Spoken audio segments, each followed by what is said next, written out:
Hi, I'm Harvey Cthulhu, Doomcock's pal and arch nemesis. A few weeks ago, we got a message from a fan named Jake Wells, who told us that he had built a replica of Xanadoom, Doomcock's hideout at the center of the earth, out of Legos. Doomcock loved it, and so he asked me to help him do a video about it, and so I will. Here it is, a model of Doomcock's fortress at the center of the earth made out of Legos, a tour narrated by Harvey Cthuhlu.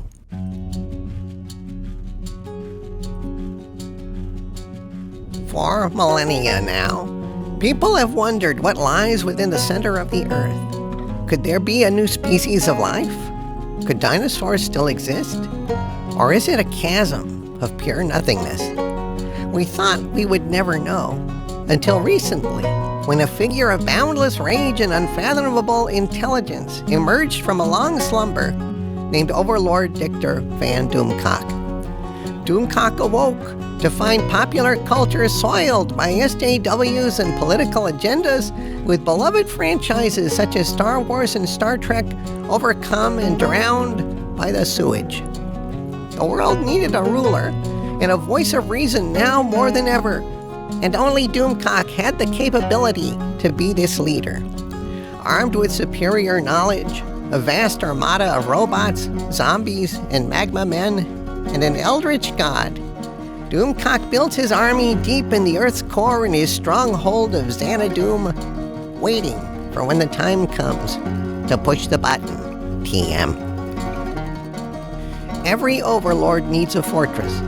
When he's not battling SJWs and corrupt Hollywood executives, Doomcock is hard at work building an army to achieve his goal of world domination within the structure and security of Xanadoom. Greetings, legionnaires, villains, vagabonds, rogues, and future subjects. Doomcock beckons you to enter the large wooden doors and into the halls of Xanadoom. Equipped with everything a nerdy mad scientist could ever want or need, Doomcock dwells within the fortress's walls and is hard at work, while also being sure to have some fun. On the front gateway, which protects the fortress from the weird outsiders, lie two towers which house Doomcock's collections.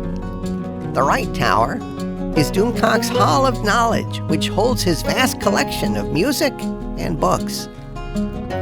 Often finding himself tired from SJWs and identity politics and working on his robots all day, Doomcock clears his head by listening to Dean Martin and the Beatles albums on his phonograph. The floor level of the Hall of Knowledge is Doomcock's personal library, where he also takes a load off to read his T.S. Eliot, William Shakespeare, and comic book collection. On the one side of the entrance wall lies Doomcock's Hall of Geek. Here he keeps his large collection of memorabilia of his favorite franchises, which include a model of the USS Enterprise NCC-1701, a replica of the Klingon Bat'leth, a replica of a Starfleet phaser, a replica of Darth Vader's helmet, lightsaber, and Luke Anakin Skywalker's lightsaber. His humble abode. Not only is Xanadoom a fortress and a lair, but it's also Doomcock's home.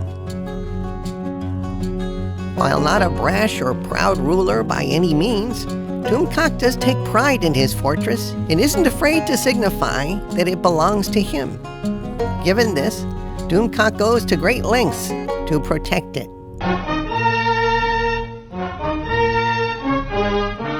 First off, the bedroom.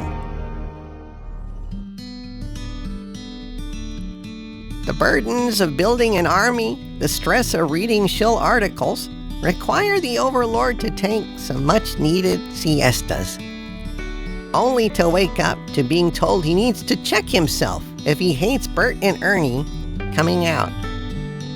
Grr, says Doomcock. Next to his bedroom is where Doomcock records audio and edits videos, all the while sipping on water. Yes, that's what it is, water. Really. He also does his helmetless live streams here. The stairs lead up to the monitoring system, which allows Doomcock to keep a close eye on his fortress. And while he's keeping a close eye on his fortress, he likes to have a little drinky poo sometimes. It's his privilege. He's the overlord and future ruler of the earth. He can put a few under his belt if he wants.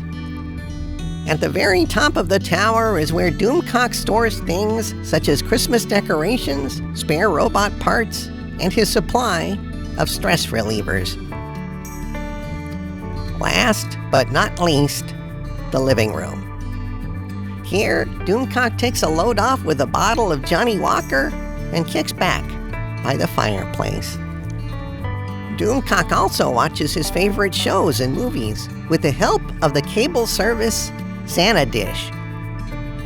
But through the large door is where the magic happens. The laboratory! The room of world domination. The lab is Doomcock's main area of work where he preps for his eventual invasion.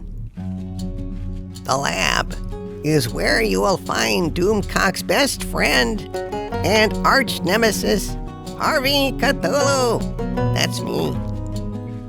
Harvey is trapped in a containment tube, which keeps him from unleashing his eldritch god powers and destroying the universe.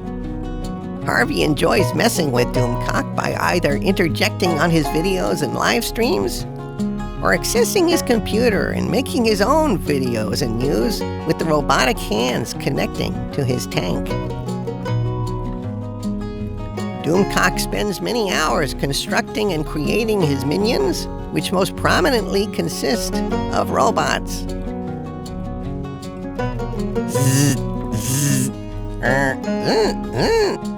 Bang, bang, bang.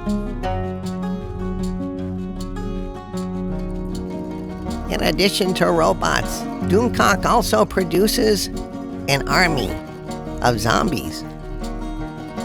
Doomcock brings to life his undead minions with the help of some cutting-edge technological and scientific advancements and some mystical crystals.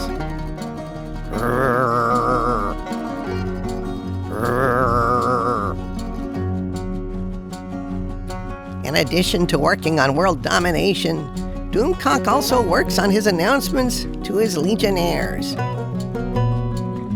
Powering this whole enterprise is the reactor core, a place where Doomcock also records videos from time to time. In closing, Xanadoom is a place where Doomcock can hide from the stupidity of current pop culture. He can express his creative genius, enjoy his favorite franchises, and plan for world domination in peace. On the side of his hobbies and quest for world domination, Doomcock enjoys entertaining and interacting with his loyal followers and legionnaires, encouraging us to fight the culture war with pride and honesty, and of course, to stay angry. Hail Overlord Doomcock. Love you, buddy. I hope you enjoyed this tour, everybody. Doomcock says it's not quite accurate in terms of layout, though I'd never know since I've never been out of my containment field. But he says it's perfect as a playset, like the Kenner Death Star playset from the 70s, and we both agree that we love it. Thanks, Jake, and hail to thee. You did an amazing job. From the center of the earth, this is Harvey Cthuhlu bidding you all push the button, TM. Bye.